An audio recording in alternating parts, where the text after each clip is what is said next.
Hello everybody, today we're going to start on day 5 notes. Day 5 notes, which are operations on radicals. So last video you guys learned how to simplify a radical using the birthday cake method. Now we're going to go ahead and deal with basically expressions with radicals where you have to be able to simplify the radical in order to add, subtract, and multiply two radicals together. We will save the last operation, division, for another day because that is the honors topic, so we're going to do that as a whole different day. But today we're just going to focus on multiplying, adding, and subtracting. Okay, so let's get started. So multiplying radicals, there are 2 steps. Step 1, multiply the radicands, which is the number under the radical, and just multiply those 2 numbers together and then put it all under one big radical. And anything that's on the outside of the 2 radicals you can multiply together. So the numbers on the outside you can multiply together. So you basically create one giant radical when you multiply it together. Then step 2 is to simplify that one giant radical. It's really important that you do the multiplication first before the simplifying, because if you simplify and then multiply together, the 2 might create an unsimplified radical, like one big unsimplified radical, even though you already did some simplification. So you actually might be creating more work for yourself. So by multiplying first and then simplifying, it's just 2 easy steps. Okay?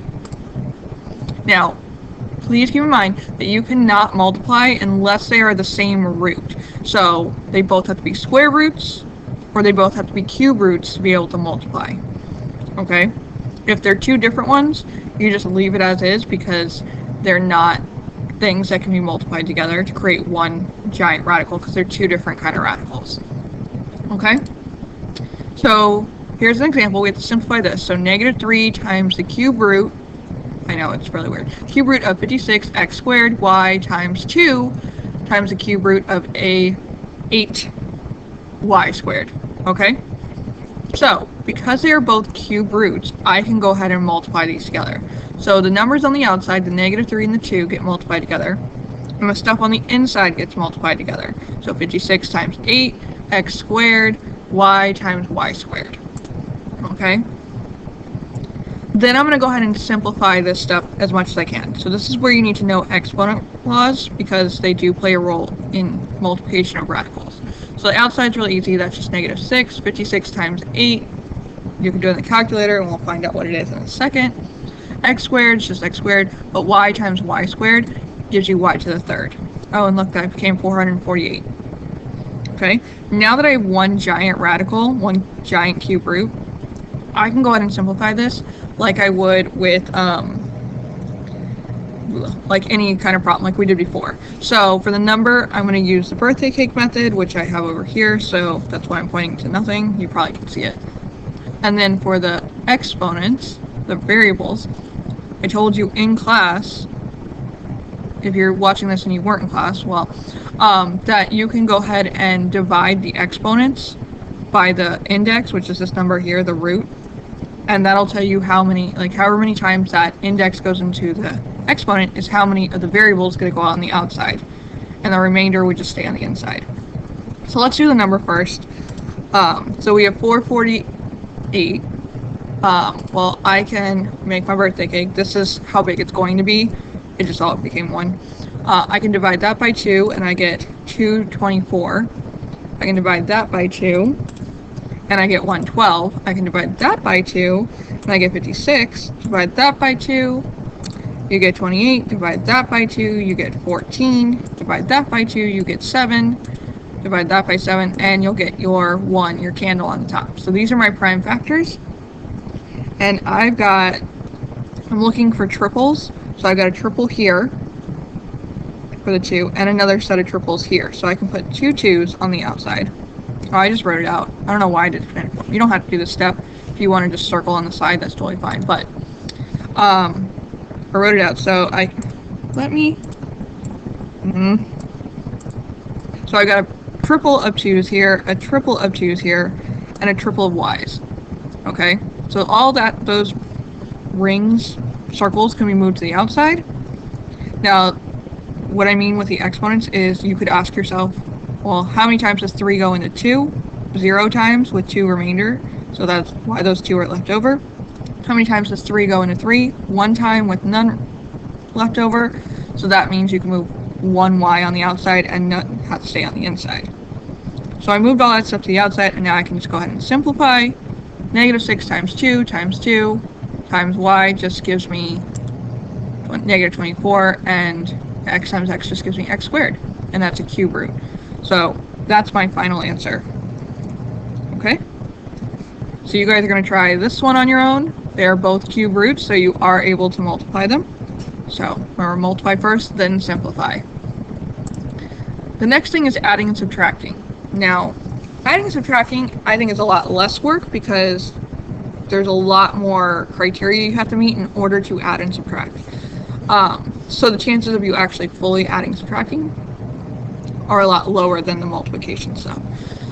So we can only add or subtract if the radicals are the same, meaning the stuff inside the radical and the root of the radical have to be the same. Once they are, then we can just add the numbers on the outside or subtract numbers on the outside. So we treat it like terms, okay? So the very first step is to simplify both radicals because we need them to be the same in order to do the operation. If we get the same thing, so like this, it's something times square root of 5 plus something times square root of 5, then we can go ahead and add or subtract those numbers on the outside together. And then we just keep the common radical they have. Now, don't forget, if something has an invisible 1 in front of it, you can still add that 1, okay? If the radicals, when you simplify, turn out not to be the same, you would just leave it with the addition and subtraction sign. Okay, you can't do any more than just simplifying those radicals. So let's try an example. We have the square root of 20 plus the square root of 125. Clearly not the same thing. They're both square roots, but we need to have the same number in there as well. So I need to simplify both of these. So I'm going to do this 20, and I can have 2 goes into 20, 2 goes into 10, 5 goes into 5, give me my candle. And then 125, I do the same thing. 5 goes into 125, give me 25. 5 goes into that, give me 5. 5 goes into that, giving me my candle. So that means I have a pair of 2s for the 20. I didn't circle them, apparently. And I have a pair of 5s for the 125. So those pairs that I have can move to the outside. So I get 2 times square root of 5 plus 5 times square root of 5. Now they have the same radical part. And once they have the same radical part, you kind of treat it like it's a variable. And you just do the same thing like combining like terms. So you have 2 square roots of 5 here, and you have 5 square roots of 5 here. You add the numbers in the front.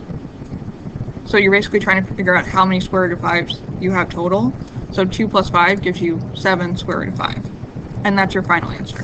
Now, if they came out where they wouldn't both be the square root of 5, like one was square root of 5 and the other one was the square root of 10, you can't do any more. So all you could do is simplify. So you would just leave it as is. But this one, because they came out the same, we could go ahead and add them. So you guys are going to try this one on your own. Be careful, it's already got numbers on the outside, so anything moved there, you'll have to multiply with those numbers. Okay? And remember, it's only the radical that needs to be the same. The numbers on the outside don't have to be the same. Let's try a subtraction one together. Subtraction is the same deal. You're simplifying so that they're the same radical. And then if they are, you can go ahead and subtract the numbers on the outside. Okay? So I'm going to simplify the number. So we got 32. Well, 2 goes into 32. Give me 16. 2 goes into that. Give me 8. 2 goes into that. Give me 4. 2 goes into that. Give me 2. 2 goes into that. Give me 1. Perfect. And 18, do the same thing. 3 goes into 18. You can start with 2. It's totally up to you. 3 goes into 18. Give me 6. 3 goes into that. Give me 2. Oh, there's the rest of my cake. 2 and 1. So I just wrote it in expanded form. I wrote this invisible 1 in here because I didn't want to forget that that's a 1 on the outside of that radical. So here I'm looking for triples because they're cube roots. I have triple 2's here. I don't have any triples with the 18. So I'm going to go ahead and move the stuff that I can to the outside. So this 2 is going to be multiplied with this 1 on the outside. And the 2's left over are going to stay. All these guys are going to stay where they are. So I get 1 times 2.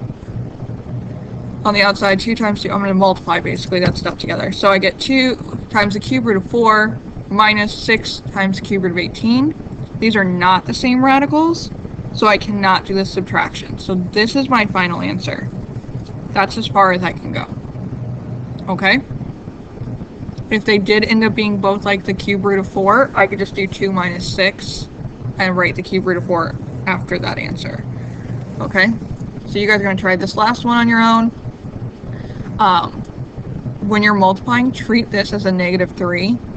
Okay? Because it might end up being able to change your sign. Okay? But simplify what you can first, then make sure they're the same and subtract them if they are.